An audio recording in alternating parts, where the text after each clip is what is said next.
여러분들에게 아침마다 이렇게 종이에 이제 자료를 여러분들에게 나눠 드리는데 온라인으로 예배 드리시는 분들이 계십니다. 어제도 14분이 들어오셨던데 보니까 교회 나오시는 분들은 종이에 이렇게 인쇄된 것을 드리는데 어제 이명자 권사님이 그거 좀 보내줄 수 없느냐고 그래서 오늘 아침에는 제가 PDF 파일로 만들어서 이명자 권사님한테는 제가 보내드렸습니다. 올라오기 전에 혹 가정에서 온라인으로 예배 드리신 분들 중에 필요하시면 제 카톡에 청을 하시면 제가 새벽에 프린트할 때 여러분들에게도 보내드리도록 하겠습니다. 여러분 쉽게 이렇게 받으시는 것 같지만 이거 매일매일 정리하려고 제가 잠을 못 자고 늘 새벽에 밤늦은 시간까지 정리하고 새벽에 일어나서 3시부터 또 다시 정리하고 또 다듬고 그렇게 해서 여러분들에게 이거 종이 한 장 드리는 것입니다. 그냥 버리지 마시고 시간 되실 때 또 읽어보시고 반복해서 보시면 신앙생활에 큰 도움이 되실 것이라 생각이 됩니다. 윌리엄 도는 자기가 책을 쓰면서 이 책을 읽는 사람들이 누구일까? 그 대상을 어떤 사람으로 정할까라고 생각한 것 같습니다. 5달란트 받은 사람들, 그러니까 생활에 어렵거나 힘들거나 고통이 있거나 당시에 1600년대에 1700년대에 노예 생활을 하고 있었던 사람들이 아니라 당시에 중산층, 재산도 있고 시간적인 여유도 있고 지위도 있고 그래서 당시에 중산층 정도의 사람들로서 기독교인이 된 사람들을 대상으로 쓰지 않았는가. 저도 그렇게 생각합니다만은 이 책을 해설한 해설자의 신학자의 입장도 그렇게 해설을 한 글을 보았습니다. 그래서 바로 경건한 삶, 하나님이 기뻐하시는 삶을 살아가려고 하는 사람들, 그 사람들은 받은 달란트가 있다는 것입니다. 마치 5달란트를 받은 사람들처럼 그들이 받은 중요한 것 2가지를 언급합니다. 그게 바로 시간과 재산입니다. 거기에 하나를 더 붙인다고 하면 재능까지도 들어갈 수 있을 것입니다. 돈도 있고 여유도 있는 사람들,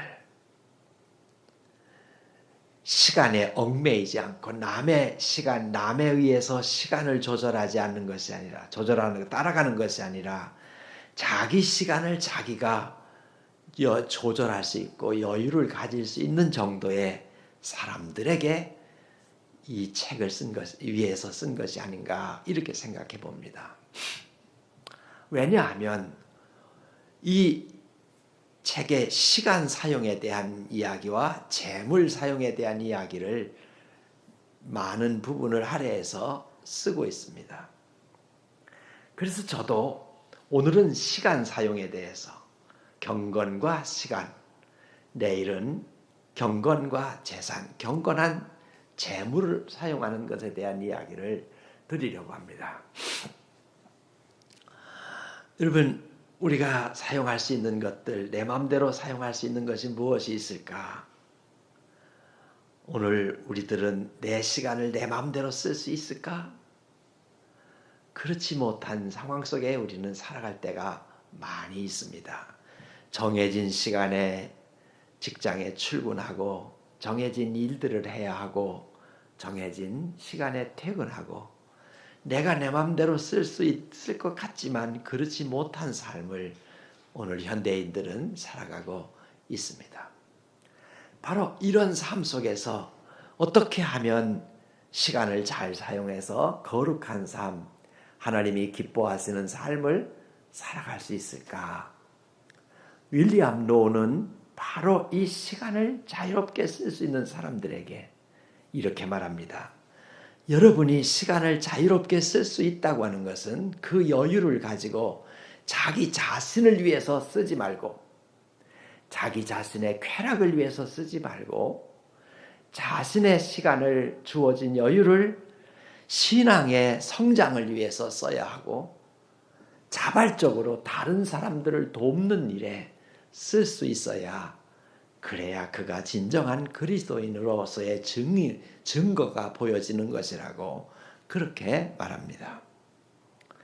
그러면서 시간을 쓰는 방법에 대해서 우리에게 아주 중요한 것을 가르쳐 주었는데, 오늘 아침 이 말씀을 듣고 난 다음에 이거 듣는 것으로 그치지 말고 한번 실행해 보았으면 좋겠다 하는 생각이 듭니다.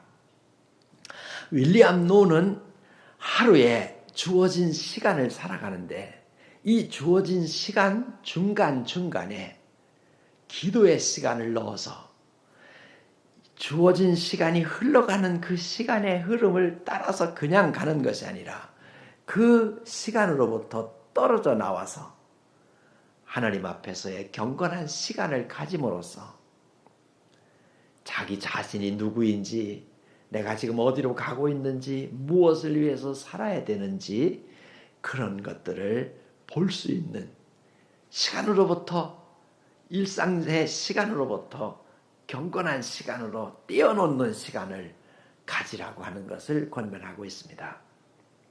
아침에 일어나서 9시에, 낮 12시에, 그리고 오후 3시에, 그리고 오후 6시 혹은 저녁 시간, 이렇게 5번의 시간을 떼어서 그 시간이 길지 않아도 짧은 시간만이라도 이 시간에 주어진 주제를 가지고, 주어진 기도문을 가지고 기도하라고 가르쳐 주었습니다.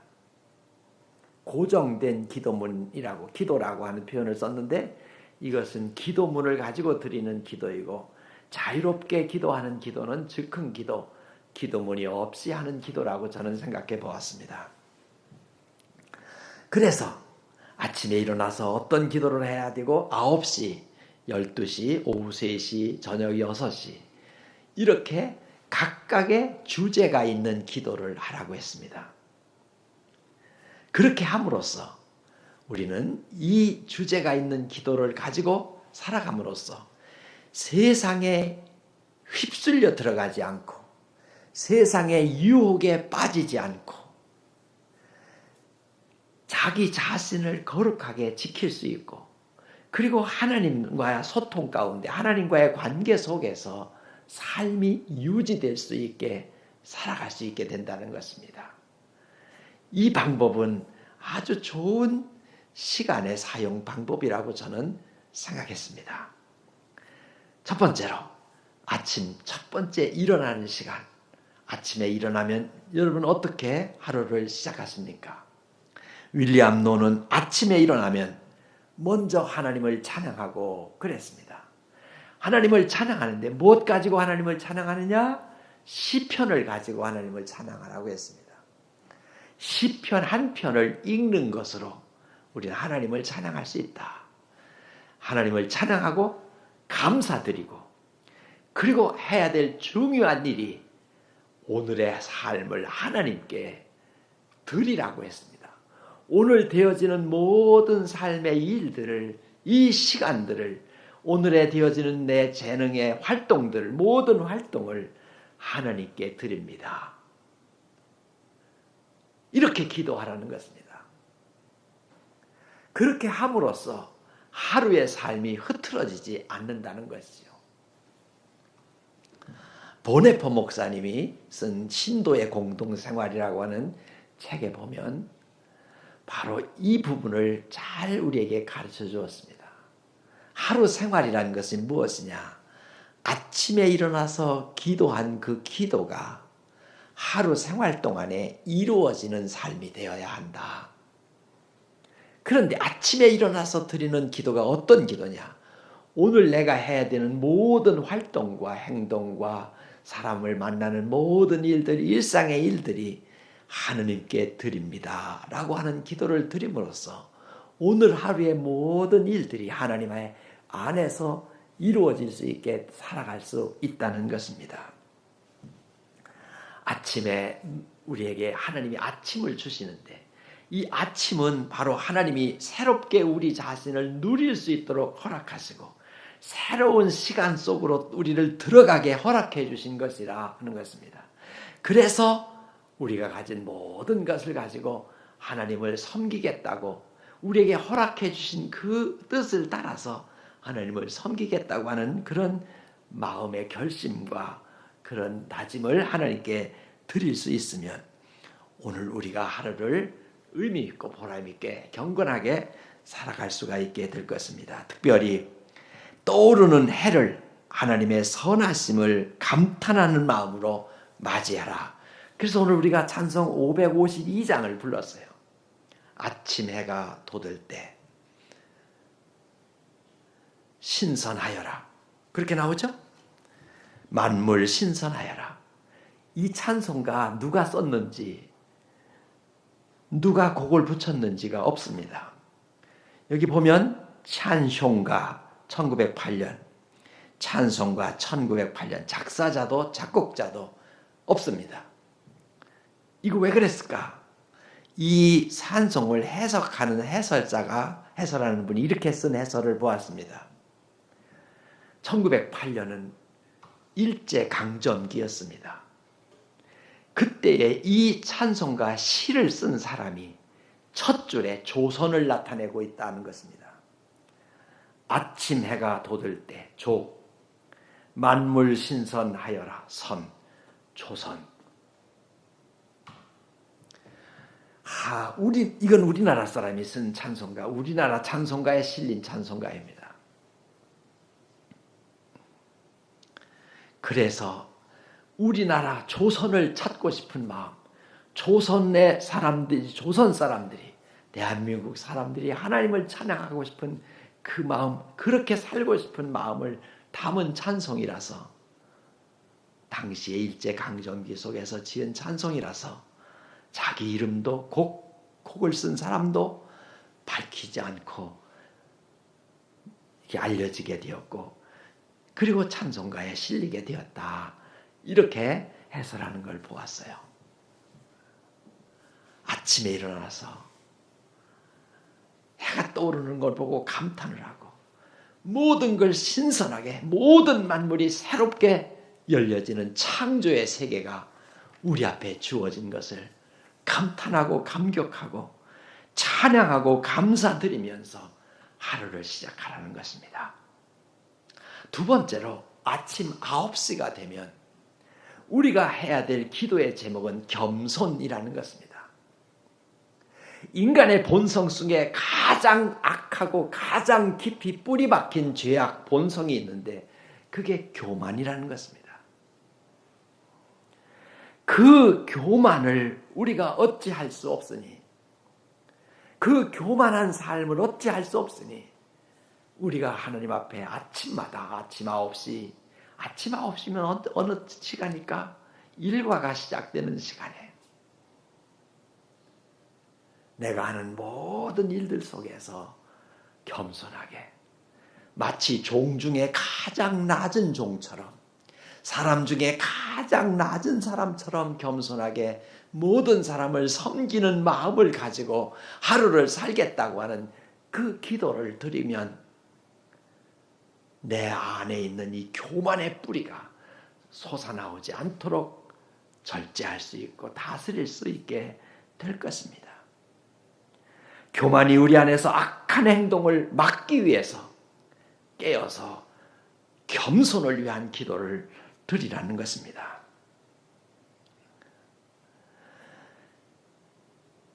우리가 싸워야 될 싸워야 될 대상자가 있다고 합니다. 그 대상자, 우리가 싸워야 될 대상자를 꼭 이겨야 되는데 그 싸워서 이겨야 될 나의 가장 큰 대적은 누구냐? 나 자신이라는 것입니다. 저는 여기다가 하나 더 붙인다면 교만한 나 자신. 이게 내가 싸워서 이겨야 될 가장 큰 적이다.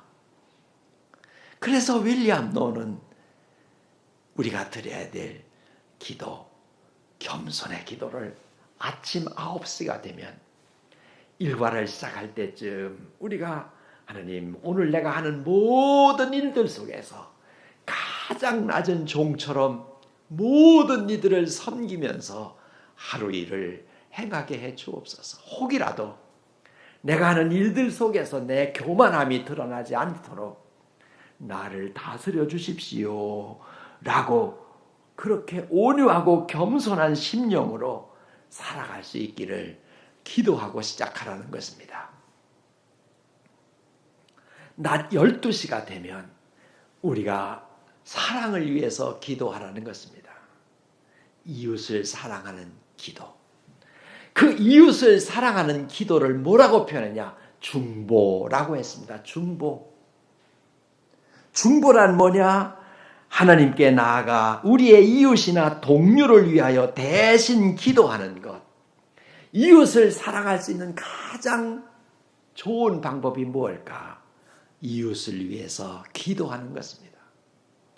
내가 이웃을 위해서 돈을 주고 자선을 베풀고 사랑을 하고 다 할 수 있지만 우리가 하나님 앞에서 우리가 할 수 있는 가장 좋은 이웃 사랑의 길은 그를 위해 기도하는 것입니다.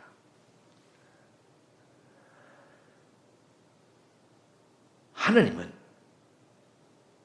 내가 드리는 교만한 기도는 들어주지 않으실 수도 있지만 내가 다른 일을 위해서 하는 기도만은 들어주신다. 그게 중보 기도의 위력이라고 할 수 있습니다. 또 하나, 내가 다른 사람을 위해서 혹은 미운 사람을 위해서 내가 싫은 사람을 위해서 기도하면 그 사람을 미워하는 마음이나 싫어하는 마음이 점점 줄어들 수 있다고.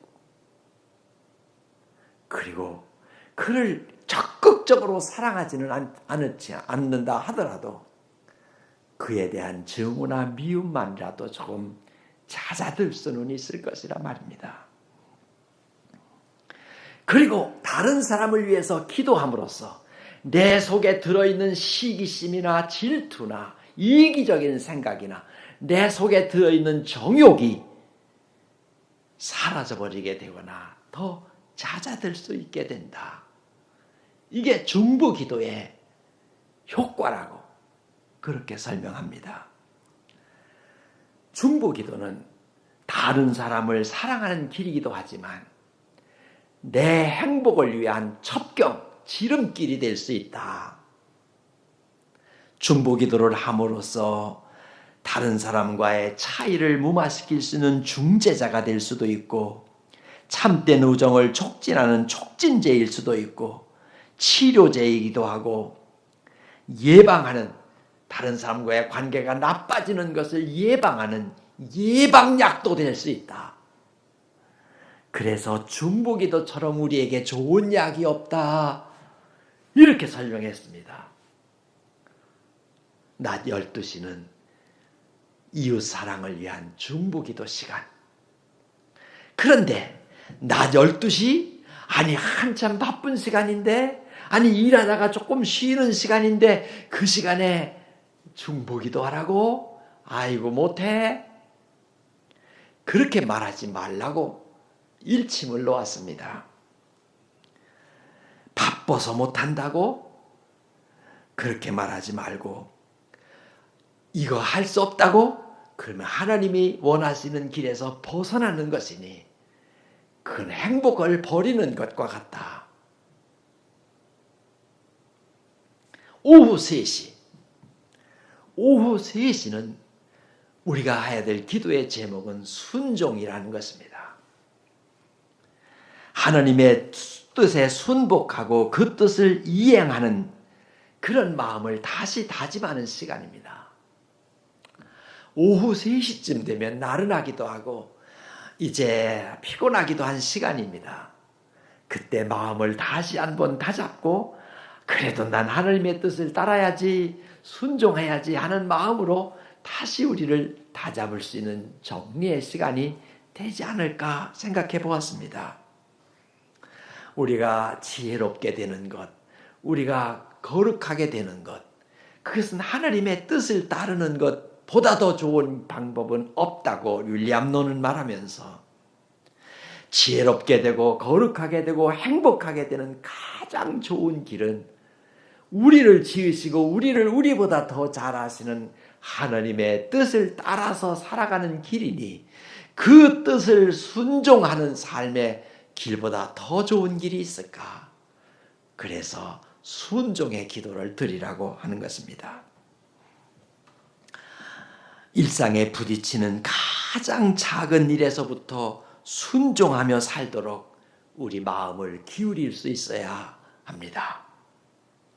저녁 6시, 하루의 일과가 끝나는 시간에 하루에 행했던 모든 일들을 되돌아보면서 회개하는 시간, 성찰하는 시간을 가지라는 것입니다. 혹 저녁 6시가 아니더라도 저녁 잠자리에 들기 전에 그날 있었던 하루의 과실을, 죄악을 쌓아두지 말고 다 하나님 앞에서 해결하고 잠자리에 들어야 된다. 그래서 저녁 6시 혹은 저녁 시간에는 회개의 기도를 드리라는 것입니다. 회개하지 않고 잠자리에 드는 것은 불경건한 삶이라고 일침을 놓았습니다. 특히 자기 전에 자기 자신의 천성적인 나쁜 기질, 여기 천성적인 기질이라고 표현했는데 내게 있는 천성적인 내가 가지고 있는 나쁜 기질, 그것에 대해서 아주 냉엄하게 성찰하고 그 뿌리를 뽑아버릴 수 있는 길이 되어야 되는데 그게 바로 회개의 기도라는 것이죠. 우리가 이렇게 회개의 기도를 하면서 우리가 깨닫게 되는 것이 있는데 내가 죄인이다. 나는 큰 죄인이구나.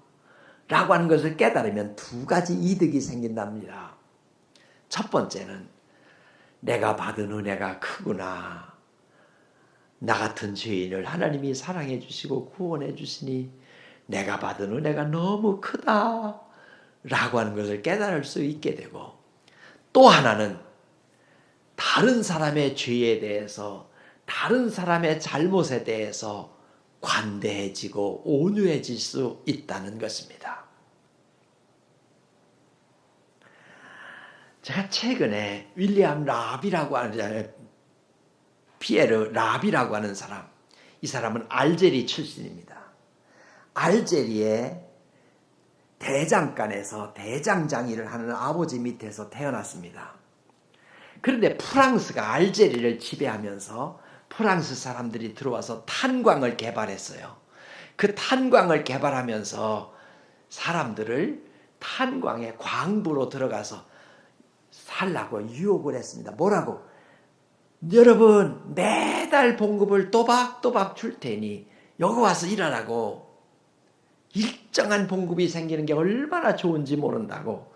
그래서 사람들이 아버지도 대장장이 하던 거를 버리고 농부로 들어갔습니다. 광부로. 그런데 그때 당시에 가난한 이 상황 속에서 자식은 많고 이 피에르 라비라고 하는 사람의 아버지가 너무 어렵게 사니까 거기 왔던 프랑스 부부가, 아기가 없는 부부가 그 아들 하나 나한테 양자 보내주시오. 내가 잘 키우겠소. 그래서 이 아버지가 이 아들을 프랑스 부부에게 양자로 주면서 딱 한 가지를 조건을 걸었습니다. 그게 뭐냐 하면 우리는 이슬람 교도인데 이슬람 신앙만은 잊어버리지 않게 길러달라고. 그래서 이 윌리엄 라비를 데리고 가서 파리에서 프랑스에서 자라게 됩니다. 파리에서. 그런데 이 아이가 성장하면서 책을 읽고 글을 읽고 그리고는 다시 알제리로 돌아와요. 돌아와서 이 사람이 한 일이 뭐냐? 농업을 한 것입니다. 농사 짓는 일. 이 피에르 라비는 생명농업의 창시자라고. 그래서 이 사람의 책이 뭐라고 해요? 제목이 뭐냐면 농부 철학자 피에르 라비라고 하는 책입니다. 다른 사람이 이 라비의 전기를 쓴 거예요. 제가 그 책을 읽고서 이 비엘 라비에 대한 책이 검색을 해보니까 절판이 됐어요. 그래서 여기 도서관에서 다 빌려다가 다 읽었습니다. 그 중에 글 하나만 소개하겠습니다. 어떤 미국인 사업가가 바닷가를 산책하고 있었습니다. 지척에 어부 한 사람이 그물을 말리면서 잠시 쉬고 있었습니다. 사업가가 다가가서 어부에게 말을 걸었어요. 이보시오. 쉬지 말고 부지런히 고기를 잡아야 더 큰 배를 살 거 아니오? 그러자 어부가 물었습니다. 큰 배 사서 뭐 하게요? 배가 크면 사람도 많이 부리고 고기도 많이 잡아서 다른 배 여러 척을 사겠지요? 배 여러 척 사서 뭐 하게요? 그렇게 해놓으면 나중에 편히 쉴 수 있잖아요? 그러자 이 어부가 말했습니다. 아니, 지금 내가 편히 쉬고 있는데요?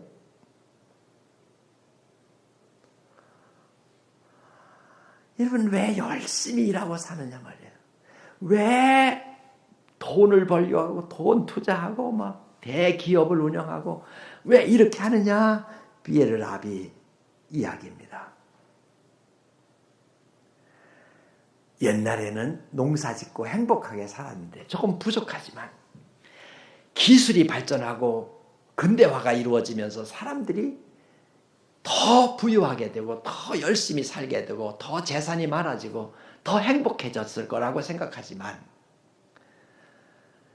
사람들은 더 바빠지고 더 시간의 노예가 되었다. 이 윌리엄 나비의 표현에 의하면 광기에 사로잡혔다.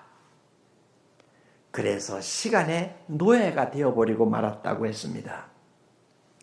그리고 사람들은 신경증에 걸려서 행복한 게 아니라 행복하려고 일하고 행복하려고 기술을 발전하고 문화를 발전했는데 행복한 게 아니라 더 불행해졌다.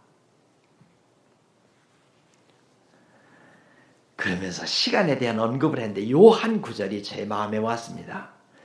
다들 너무 자주 잊고 사는데 문제는 시간이 그냥 지나가는 게 아니라 우리가 그냥 지나가고 있다. 시간이 빠르게 지나가는 게 아니라 우리가 아무 생각도 없이 그냥 살고 있다. 그냥 지나가고 있다.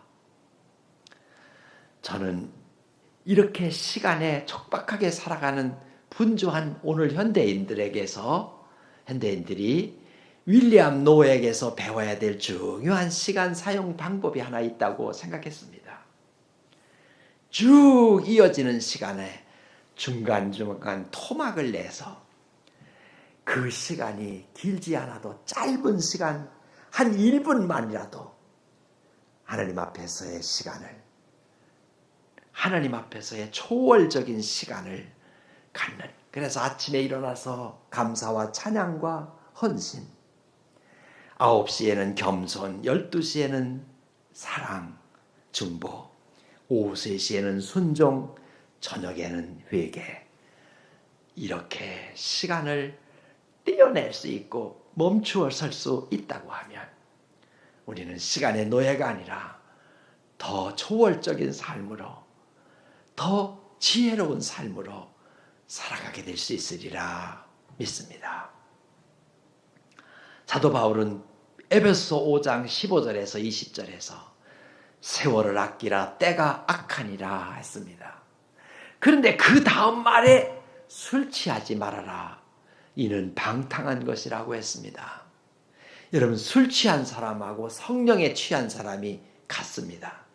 그래서 베드로가 아침 9시에 성령의 충만함을 받은 사람들이 있었는데 제자들이 사도행전 2장에 뭐라 그랬냐? 사람들이 저 사람들 술 취했구나.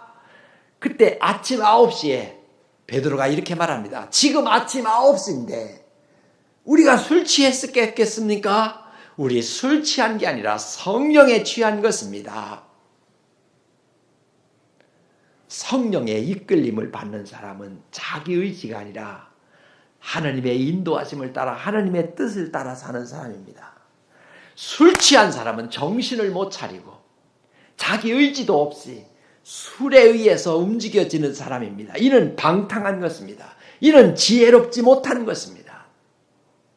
오늘 우리가 지혜롭게 사는 길은 술 취해서 아무 생각도 없이 그냥 우리가 지나가는, 피에르 라비에 의하면 지나가는 삶이 아니라 멈출 수 있는 삶, 성령의 인도하심을 받는 삶으로 우리의 시간을 사용할 때 우리는 행복하고 지혜롭고 거룩한 삶을 살 수 있게 되리라 믿습니다. 이 은혜가 함께 하시기를 축원합니다. 기도하시겠습니다.